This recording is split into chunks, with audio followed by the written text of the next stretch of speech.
ನಮಸ್ತೆ. ನಮ್ಮನ್ನು ನಾವು ನೋಡಿಕೊಂಡಾಗ ಬಹುಶಃ ಯಾವತ್ತಿಗೂ ನಮಗೆ ನಾವು ಚಂದ ಅಂತ ಅನ್ಸೋದೇ ಇಲ್ಲ. ಯಾವಾಗಲೂ ನಿಮ್ಗೆ ಏನು ಅನ್ಸುತ್ತೆ?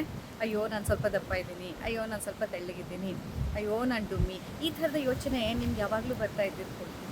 ಯಾವಾಗಲೂ ನೀವು ಯಾವ ಫೇಸ್ ಆಫ್ ಲೈಫಲ್ಲಿ ನೀವು ನೋಡಿದ್ರೂ ನಿಮ್ಗೆ ಅನಿಸುತ್ತೆ I am not good enough ಅಂತ.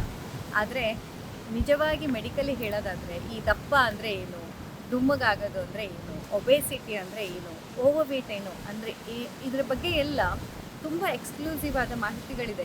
ಆ್ಯಂಡ್ ನಿಮಗೆ ಗೊತ್ತಾ, ನಿಮಗೆ ಈ ಓವರ್ ವೇಟ್, ಒಬೇಸಿಟಿ, BMI ಅಂತೂ ನೀವು ನೋಡಿರ್ಬೋದು. ಆದರೆ ಅಷ್ಟೇ ಅಲ್ಲದೆ ಆಯುರ್ವೇದದಲ್ಲಿ ಕೂಡ ಸ್ಥೌಲ್ಯ ಲಕ್ಷಣದ ಬಗ್ಗೆ, ಅತಿ ಸ್ಥೌಲ್ಯ ಲಕ್ಷಣದ ಬಗ್ಗೆ ಕೂಡ ಎಷ್ಟು ವಿವರವಾಗಿ ಹೇಳಿದ್ದಾರೆ. ಹಾಗೆ ಸ್ಥೌಲ್ಯ ಚಿಕಿತ್ಸೆಯ ಬಗ್ಗೆ ಕೂಡ ಆಯುರ್ವೇದದಲ್ಲಿ ಉಲ್ಲೇಖ ಇರುವಂಥದ್ದು. ಕೇವಲ ದೇಹದ 1-2 kg ತೂಕ ಜಾಸ್ತಿ ಆದಾಗ ಅದನ್ನು ಸ್ಥೌಲ್ಯ ಅಥವಾ ಅತಿಯಾದ ಸ್ಥೌಲ್ಯ ಅಂತ ಹೇಳೋದಿಲ್ಲ. ಹೇಗೆ ನಿಮಗೆ BMI ಮೂಲಕ ನೀವು ನೋಡ್ತಾ ಬಂದರೆ ನಿಮಗೂ ಏನಾದರೂ BMI ನಿಮ್ಮದು ಹೇಗೆ ಚೆಕ್ ಮಾಡ್ಕೊಳ್ಳೋದಂತ ಗೊತ್ತಿಲ್ವಾ? ಹೆಚ್ಚಿನವ್ರಿಗೆ ಗೊತ್ತಿರುತ್ತೆ. ಗೊತ್ತಿಲ್ಲದೆ ಇದ್ದವರು BMI ಅಂತ ಕಮೆಂಟ್ ಮಾಡಿ. ನಾನು ಮುಂದಿನ ವಿಡಿಯೋದಲ್ಲಿ ನಮ್ಮ BMIಯನ್ನು ನಾವು ಚೆಕ್ ಮಾಡ್ಕೊಳ್ಳೋದು ಹೇಗೆ ಅನ್ನೋದ್ರ ಬಗ್ಗೆ ವಿವರವಾದ ವಿಡಿಯೋವನ್ನು ಮಾಡಿ ಹಾಕ್ತೇನೆ. ಗೊತ್ತಿರೋರು ಎನಿವೇ ಗೂಗಲಲ್ಲಿ ಅದ್ರ ಬಗ್ಗೆ ಎಲ್ಲ ಮಾಹಿತಿಗಳಿದೆ, ನೀವು ಅದನ್ನ ನೋಡಿಕೊಂಡು ಮಾಡ್ಬೋದು. ಸೊ BMI ಅನ್ನುವಂಥದ್ದು ನಮ್ಮ ದೇಹದ ರೇಷಿಯೋ, ಅಂದರೆ ನಮ್ಮ ವಯಸ್ಸಿಗೆ, ನಮ್ಮ ಎತ್ತರಕ್ಕೆ ಹಾಗೂ ನನ್ನ ತೂಕಕ್ಕೆ ಇರುವಂತಹ ಸಂಬಂಧವನ್ನು ಹೇಳುತ್ತೆ. ಈ ಸಂಬಂಧಕ್ಕೆ ಅನುಗುಣವಾಗಿ ನಾವು ಯಾವ್ಯಾವ ಕಾಳಜಿಯನ್ನು ತಗೊಳ್ಬೇಕು, ಯಾವ ರೀತಿಯಲ್ಲಿ ನಮ್ಮ ತೂಕವನ್ನು ಮೇಂಟೈನ್ ಮಾಡ್ಕೊಳ್ಬೇಕು ಅನ್ನೋದನ್ನು ಹೇಳುತ್ತೆ. ಆ BMI ಅನ್ನೋದು 18ಕ್ಕಿಂತ ಕಡಿಮೆ ಇರಬಾರ್ದು. ಅದನ್ನು ನಾವು ಅಂಡರ್ ವೇಟ್ ಅಂತ ಹೇಳ್ತೇವೆ. ಹಾಗೆ 18ರಿಂದ 25ರ ಮಧ್ಯೆ ಇದ್ದರೆ ಅದು ತುಂಬ ಸೇಫ್ ಆದಂಥ ಝೋನ್ ಹಾಗೂ ಹೆಲ್ದಿ ಝೋನ್ ಅಂತ ಕನ್ಸಿಡರ್ ಮಾಡ್ತೀವಿ. 25ಕ್ಕಿಂತ ಮೇಲೆ ಹೋದಾಗ ಅದನ್ನು ನಾವು ಓವರ್ ವೇಟ್ ಅಂತ ಹೇಳುವಂಥದ್ದು. ನೋಡಿ, ಇಲ್ಲಿ ತೂಕ 1-2 kg ಹೆಚ್ಚಾದ ತಕ್ಷಣ ಅದು ಒಬೇಸಿಟಿ ಅಲ್ಲ, ಆಯಿತಾ? ಒಬೇಸಿಟಿ ಅನ್ನುವಂತಹ ಡಯಾಗ್ನೋಸಿಸ್ ನಿಮಗೆ ಬರಬೇಕಂದಾಗ ಈ ಓವರ್ ವೇಟ್ ಅನ್ನುವಂತಹ ಒಂದು ಭಾಗವನ್ನು ದಾಟಿ ಹೋಗಬೇಕು. 25ಕ್ಕಿಂತ BMI ನಿಮ್ಮ ಹೆಚ್ಚದಿದ್ದರೆ, ನಿಮ್ಮ BMI ಏನಿದೆ ಅಂತ ಈಗಾಗಲೇ ಕ್ಯಾಲ್ಕುಲೇಟ್ ಮಾಡೋಕ್ಕೆ ಗೊತ್ತಿದ್ದವರು ಕ್ಯಾಲ್ಕುಲೇಟ್ ಮಾಡಿ ನಿಮ್ಮ BMI ಎಷ್ಟಿದೆ ಅನ್ನೋದನ್ನು ಕಮೆಂಟ್ ಮಾಡಿ. ಅದಕ್ಕನುಗುಣವಾಗಿ ಏನು ಮಾಡಬೇಕು ಅನ್ನೋದನ್ನು ಮುಂಬರುವಂತಹ ವಿಡಿಯೋದಲ್ಲಿ ಹೇಳ್ತೇನೆ. ಸೊ ಈ BMI ಅನ್ನೋದು 18ರಿಂದ 25ರ ಮಧ್ಯೆ ಇದ್ದರೆ ವೆರಿ ಗುಡ್. ಯಾರಲ್ಲಿ ಇದು 25ಕ್ಕಿಂತ ಜಾಸ್ತಿ ಇದೆ, 25ರಿಂದ 30ರ ಮಧ್ಯೆ, ಇದನ್ನು ನಾವು ಓವರ್ ವೇಟ್ ಏರಿಯಾ ಅಂತ ಹೇಳ್ತೀವಿ. ಯಾವಾಗ ಅದು 30ರಿಂದ ಮೇಲಕ್ಕೆ ಹೋಗುತ್ತೆ, 30ರಿಂದ 35ರ ಮಧ್ಯೆ ನಿಮ್ಮ BMI ಏನಾದರೂ ಇದೆ ಅಂತಂದರೆ ಅದನ್ನು ನಾವು ಒಬೇಸಿಟಿ ಗ್ರೇಡ್ 1 ಅಂತ ಹೇಳ್ತೀವಿ. ಆ 35ರಿಂದ 40ರ ಮಧ್ಯೆ ನಿಮ್ಮ BMI ಬರ್ತಾ ಇದೆ ಅಂತಂದರೆ ಅದನ್ನು ನಾವು ಒಬೇಸಿಟಿ ಗ್ರೇಡ್ 2 ಅಂತ ಹೇಳ್ತೀವಿ. ಹೀಗೆ BMI ಪ್ರಕಾರದಲ್ಲಿ ನಮ್ಮ ದೇಹದ ತೂಕ ಅಂಡರ್ ವೇಟ್ ಇದೆಯಾ, ನಾರ್ಮಲ್ ವೇಟ್ ಇದೆಯಾ ಅಥವಾ ಓವರ್ ವೇಟ್ ಇದೆಯಾ ಹಾಗೂ ಒಬೇಸಿಟಿ ಗ್ರೇಡ್ 1, 2, 3 ಈ ರೀತಿಯಾಗಿ ನಾವು ನೋಡ್ಬೋದು. ಆ್ಯಂಡ್ ಇದಕ್ಕನುಗುಣವಾಗಿ ನಮ್ಮ BMIಯನ್ನು ಸಮ್ವೇರ್ ಅರೌಂಡ್ 20, 21, 22 ಇದರ ಮಧ್ಯೆ ನಾವು ತಂದುಕೊಳ್ಳೋದಕ್ಕೆ ಆಯುರ್ವೇದದ ಚಿಕಿತ್ಸಾ ಪದ್ಧತಿಗಳ ಮೂಲಕ ಕೂಡ ಸಹಾಯ ಪಡ್ಬೋದು. ಯಾಕೆ ಗೊತ್ತಾ, ಆಯುರ್ವೇದ ಅನ್ನುವಂಥದ್ದು ಒಂದು ಕಂಪ್ಲೀಟ್ ಅಪ್ರೋಚನ್ನು ನಿಮ್ಗೆ ಹೇಳುತ್ತೆ. ಕೇವಲ ಒಂದಿಷ್ಟು ಪ್ರೋಟೀನ್ ಶೇಕ್ ಕುಡಿ, ಇನ್ನೊಂದು ಕುಡಿ, ಮತ್ತೊಂದು ಕುಡಿ, ವೇಟ್ ಲಾಸ್ ಮಾಡು ಅಷ್ಟನ್ನೇ ಹೇಳಲ್ಲ.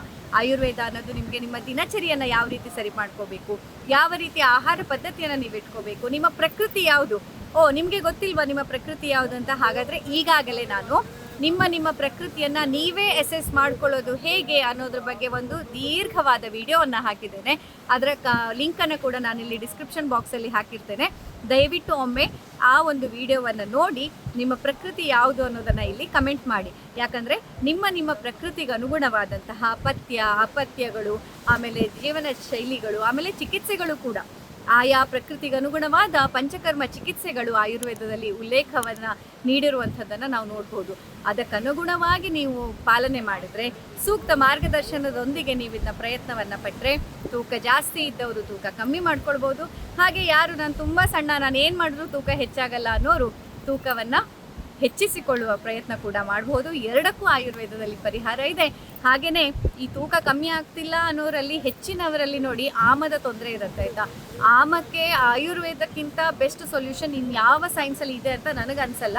ಯಾಕಂದರೆ ಮೂಲತಃ ನಾನು ಆಯುರ್ವೇದ ವೈದ್ಯ ಆಗಿರೋದ್ರಿಂದ ಸ್ವತಃ ನಾನು ಕಣ್ಣಾರೆ ನೋಡಿದ್ದೇನೆ. ಎಲ್ಲೆಲ್ಲೋ ಯಾವ್ಯಾವುದೋ ಆಸ್ಪತ್ರೆಗೆ ಹೋಗಿ ಎಷ್ಟೊಂದು ಕಷ್ಟಪಟ್ಟು ಎಷ್ಟೊಂದು ವೈದ್ಯಕೀಯ ಪದ್ಧತಿಗಳನ್ನು ಪಾಲನೆ ಮಾಡಿ ಕೂಡ ಗುಣವಾಗದೇ ಇರುವ ರೋಗಗಳು, ಇನ್ಯಾವತ್ತೂ ನಿಮಗೆ ಗುಣವಾಗಲ್ಲ ಅಂತ ಹೇಳಿದಂತಹ ರೋಗಗಳು ಕೂಡ ಆಮವನ್ನು ನಿರ್ಮೂಲನೆ ಮಾಡಿದಾಗ, ಆಮವನ್ನು ಪಾಚನ ಮಾಡಿದಾಗ, ಆಮ ವಿಷವನ್ನು ಹರಣ ಮಾಡಿದಾಗ ಗುಣವಾಗಿರುವಂತಹ ನಿದರ್ಶನವನ್ನು ನಮ್ಮ ಕಣ್ಣೆದುರು ನಾವು ನೋಡಿದೆವು. ಹಾಗಾಗಿ ನಿಮ್ಮ ದೇಹದಲ್ಲಿ ಆಮದೋಷ ಇದ್ದರೆ ಆ ಕಾರಣಕ್ಕಾಗಿ ಕೂಡ ನಿಮ್ಮಲ್ಲಿ ವೇಟ್ ಲಾಸ್ ಆಗದೆ ಇರ್ಬೋದು. ಆಮ ಅಂದರೆ ಏನಂತ ಗೊತ್ತಿಲ್ವಾ? ಆಮದ ಬಗ್ಗೆ ಕೂಡ ಸವಿವರವಾದ ವಿಡಿಯೋವನ್ನು ಈಗಾಗಲೇ ಹೇಳಿದ್ದೇನೆ. ಆ ವಿಡಿಯೋದ ಲಿಂಕನ್ನು ಕೂಡ ಈ ಡಿಸ್ಕ್ರಿಪ್ಷನಲ್ಲಿ ಹಾಕಿರ್ತೇನೆ. ಯಾರ್ಯಾರಿಗೆ ಈ ಆಮ ಅಂದರೆ ಏನಂತ ಗೊತ್ತಿಲ್ಲ, ದಯವಿಟ್ಟು ಒಮ್ಮೆ ಆ ವಿಡಿಯೋವನ್ನು ನೋಡಿ ಬನ್ನಿ. ಯಾಕಂದರೆ ತುಂಬ ಸುಲಭವಾಗಿ ಸರಳವಾಗಿ ಅರ್ಥವಾಗೋ ರೀತಿಯಲ್ಲಿ ಆಮದ ಬಗ್ಗೆ ಅಲ್ಲಿ ಹೇಳಿದ್ದೇನೆ. ಆಮ ಅನ್ನುವಂಥದ್ದು ನಿಮ್ಮ ದೇಹದೊಳಗೆ ಉತ್ಪತ್ತಿಯಾದಂತಹ ವಿಷ. ಹೊರಗಡೆಯ ಯಾವುದ್ಯಾವುದೋ ವಿಷಯಗಳ ಬಗ್ಗೆ, ಯಾವ್ಯಾವುದೋ ಆಹಾರದ ಬಗ್ಗೆ ಎಷ್ಟು ತಲೆಗೆಡ್ಸ್ಕೊತೀರಾ, ಎಷ್ಟು ನೀವು ಆಹಾರ ದಿನಚರಿಯ ಬಗ್ಗೆ ಕಾಳಜಿ ತಗೊಳ್ತಿದ್ದೀರಾ. ಆದರೆ ಈ ಆಮ ಅನ್ನುವಂಥದ್ದು ನಿಮ್ಮ ದೇಹದೊಳಗೆ ಉತ್ಪತ್ತಿ ಆಗ್ತಾ ಇದೆ ಅಂತಂದರೆ ಅದರಿಂದ ಕೂಡ ಸಾವಿರಾರು ರೋಗಗಳಿಗೆ ಅದೊಂದು ಮೂಲಭೂತ ಕಾರಣ ಆಗಿರುತ್ತೆ. ಹಾಗಾಗಿ ಆಮದ ನಿರ್ಮೂಲನೆ ಕೂಡ ಅಷ್ಟೇ ಮುಖ್ಯ. ಸೊ ನಿಮ್ಮ ಪ್ರಕೃತಿ ಯಾವುದು, ನಿಮ್ಮ ದೇಹದಲ್ಲಿ ಆಮದ ಲಕ್ಷಣಗಳಿದೆಯಾ, ಹಾಗೆಯೇ ಆಮಪಿತ್ತ, ಆಮಕಫ, ಆಮವಾತಗಳು ಈ ಲಕ್ಷಣಗಳು ನಿಮ್ಮಲ್ಲಿ ಇದೆಯಾ, ಇದನ್ನೆಲ್ಲ ನಾವು ನೋಡಿಕೊಂಡು ಅದಕ್ಕನುಗುಣವಾದ ಚಿಕಿತ್ಸೆಯನ್ನು ಆಯುರ್ವೇದ ವೈದ್ಯರ ಮಾರ್ಗದರ್ಶನದಲ್ಲಿ ಪಡ್ಕೊಳ್ಬೋದು. ನಿಮಗೂ ಏನಾದರೂ ಈ ಯಾವುದೇ ವಿಷಯಕ್ಕೆ ಕುರಿತಾದಂತೆ ಏನೇ ಮಾರ್ಗದರ್ಶನ ಬೇಕಿದ್ದಲ್ಲಿ ನೀವು ನಮ್ಮ ಆಸ್ಪತ್ರೆಯನ್ನು ಸಂಪರ್ಕಿಸಬಹುದು. ನಮ್ಮ ಆಸ್ಪತ್ರೆಗೆ ಬಂದು ನಾಡಿ ಪರೀಕ್ಷೆಯನ್ನು ಮಾಡಿಸ್ಕೋಬೋದು. ನಾಡಿ ಪರೀಕ್ಷೆಗೆ ಅನುಗುಣವಾದ ಔಷಧಿ, ಆಹಾರ, ಚಿಕಿತ್ಸೆ, ಯೋಗಾಭ್ಯಾಸ ಇವುಗಳೆಲ್ಲವನ್ನು ನಮ್ಮೊಟ್ಟಿಗೆ ನೀವು ಡಿಸ್ಕಸ್ ಮಾಡ್ಬೋದು.